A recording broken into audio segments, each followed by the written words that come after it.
Hello everyone and welcome to this 8th episode of the Tops tutorial. So today's Tops is on Mech Factory because it was actually requested by the map's creator, Coffee Toffee, and after a bit of grinding I got 9th worldwide on it, well technically 8th because Laddie has 2 Wii's on it, but that's besides the point.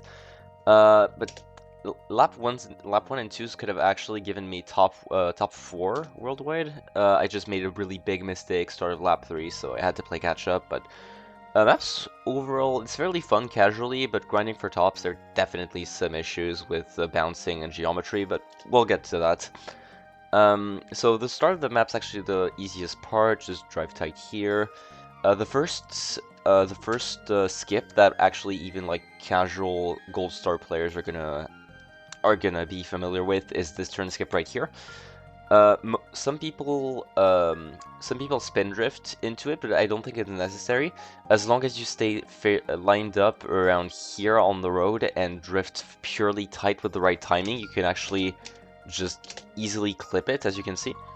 Nosedive here in order to land on the boost pad without any bounces, release the MT, and here is the first little bit of hard tech here. Most people usually either hop, wheelie, and get an MT after, but it's actually faster to do a chain drift here by hopping as soon as you leave this this conveyor belt here, and you chain 2 MTs here, releasing the second MT as you're on the conveyor belt here. I'd say if done well, it saves about 0.1, which is. It's not that much, but over 3 laps, and seeing as it's fairly consistent once you do it, it's just free time save pretty much. Here, just easy trick here, stay tight, release the MT late to make the trick boost last as long as possible. And here comes the first part of the track that I can fairly easily say is really frustrating when you're trying to go in for tops. Just overall this shroom cut section. So the main problem is that you can easily get bounces or just get into a position that makes you lose a lot of time. And the main culprit here is the build-up to the shroom cut. Because there are multiple ways to do it. The way that BKT does it is that they stay in a wheelie and stick on the second part of the road to make the drift tight. But the problem is that it requires actually a more precise alignment than you might think. And usually I would just end up either not getting enough distance to get the MT out, or I just go a bit too far right. So the easiest way for me to do it was that I actually got a first hop around here, getting on, like lining myself up on the right, so that I have more distance to get an MT out in wheelie. As you can see right here, even then, because you have to rehop to realign fast enough.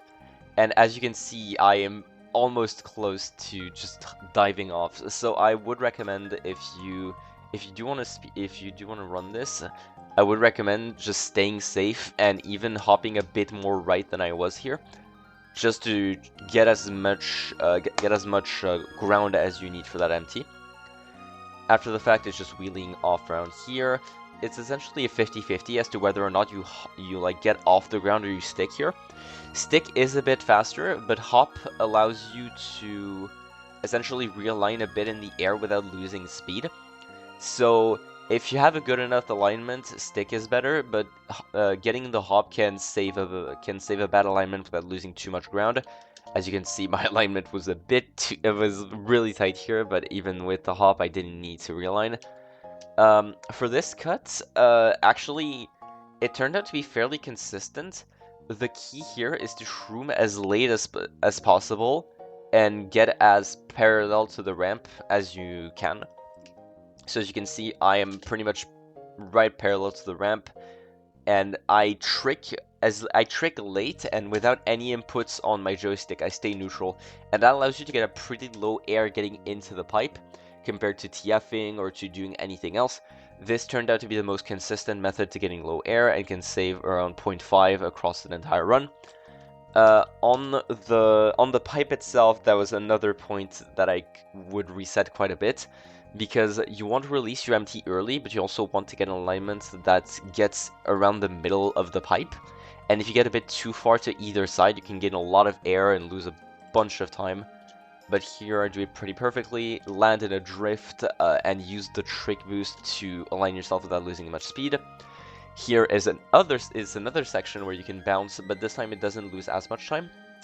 If you go a bit too tight at the start, you can get a little bounce on it, and it makes you take the turn a lot wider than you'd want to.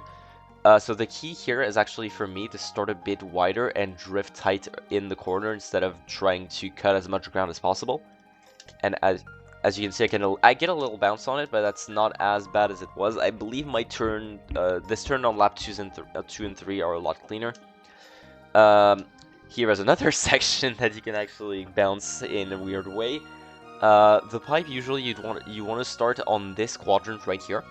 You can see it like separated in like multiple surfaces. You want to start here and be aligned just a bit to the right so that you smoothly transition across surfaces. If you're here once reaching the end of the pipe, you're pretty golden.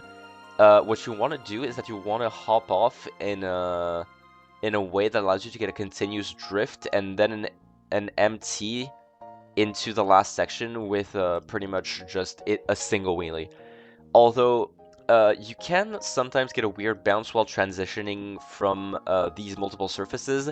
There have been a couple times where I'm just off here for that, which the only way really is to keep your your angle somewhat narrow, to not be too far not be aligned too far to the right at the start. Though it definitely takes a bit of practice.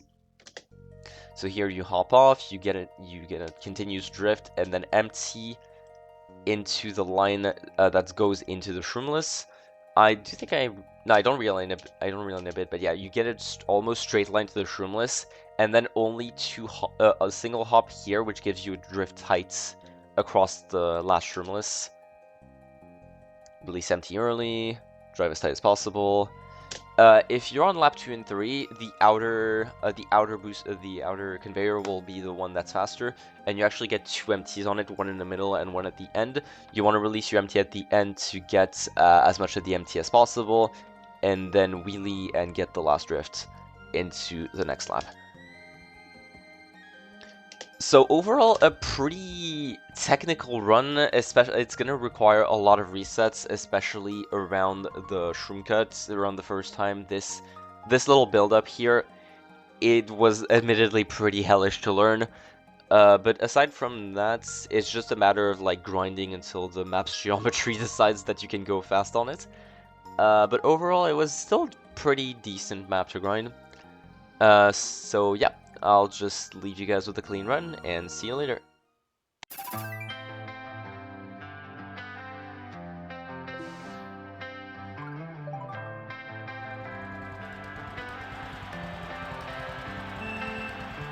Lies, all your so-called friends that left you behind, and your insecurities are the only thing that you